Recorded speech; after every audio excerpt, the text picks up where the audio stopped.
సంవత్సరాలు ప్రధానమంత్రిగా ఉండి మీరు ఎవరైనా ఒక్క రోజు సెలవు తీసుకున్నారు ప్రధానమంత్రి అని మీరు ఎవరైనా విన్నారా?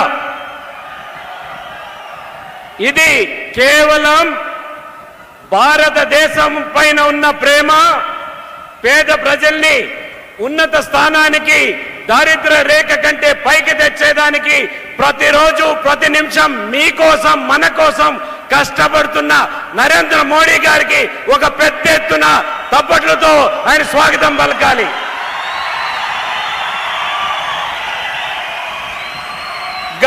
గత 10 సంవత్సరాల నుంచి 25 కోట్ల మందిని దారిద్ర్య రేఖ నుంచి, అంటే పేదవారి నుంచి వారిని దారిద్ర్య రేఖకు పైకి తెచ్చిన ఘనత ఈ ఎన్డీఏ ప్రభుత్వానికి, నరేంద్ర మోడీ గారి నాయకత్వానికి ఉన్నదనేది స్పష్టంగా తెలియజేస్తున్నాం. కోవిడ్ ప్రపంచాన్ని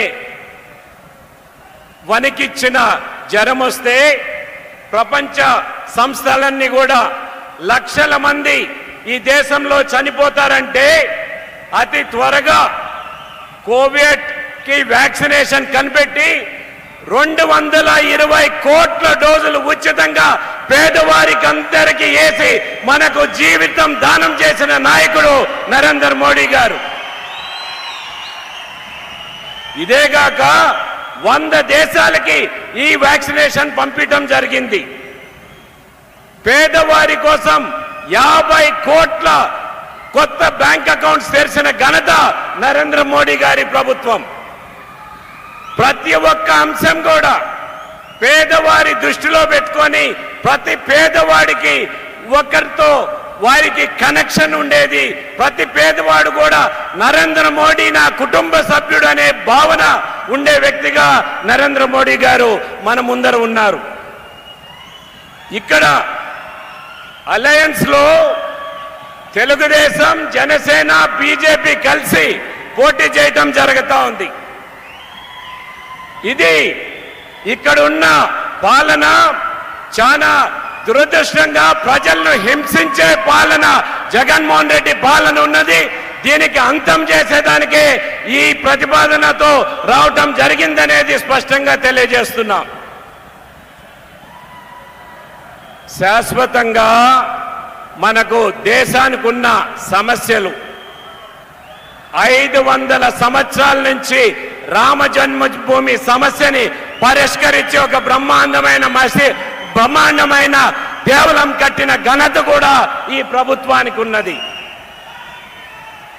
మహిళలకు 33% రిజర్వేషన్ చట్టసభల్లో దగ్గర 30 సంవత్సరాల నుంచి పార్లమెంట్ లో ఉంటే దాన్ని పాస్ చేపించి వచ్చే ఎలక్షన్ కి మహిళలకు వారికి 33% రిజర్వేషన్ కలిగిపోతున్నారు నరేంద్ర మోడీ గారి ప్రభుత్వం అనేది స్పష్టంగా తెలియజేయడం జరుగుతూ ఉంది.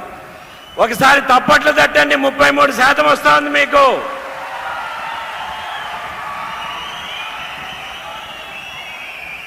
ఇక్కడ చాలా సెంట్రల్ గవర్నమెంట్ సంస్థలు ఉన్నాయి, దాని గురించి నేను మాట్లాడిన అవసరం లేదు.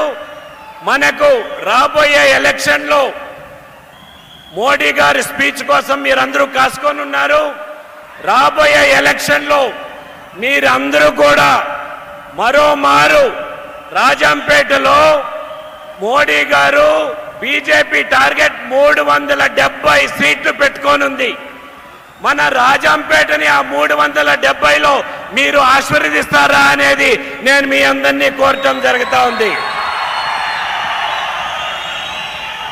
ఒక పక్క కేంద్రంలో 370 పైన రావాలని, ఇంకో పక్క రాష్ట్రంలో చంద్రబాబు నాయుడు గారి నాయకత్వంలో రాష్ట్ర ప్రభుత్వానికి మీరందరూ మద్దతు ఇవ్వాల్సిందిగా మీ అందరినీ కోరటం జరుగుతూ ఉంది. ఇక్కడ విచ్చేసిన వేలాది మందికి అందరికి కూడా మీ ఉత్సాహం ఈ రోజుతో కాదు, ఇల్లు అలగ్గానే పండగ కాదు.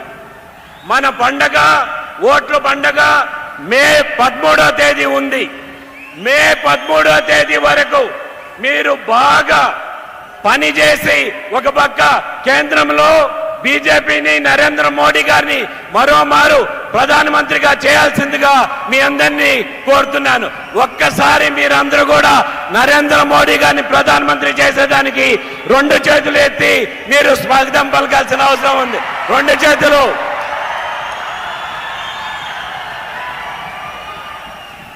కమలం గుర్తుకే పార్లమెంట్ ఎలక్షన్ ఓటేయాలి.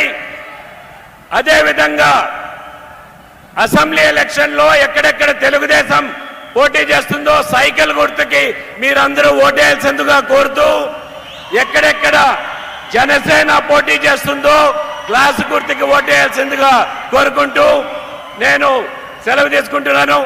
భారత్ మాతాకి.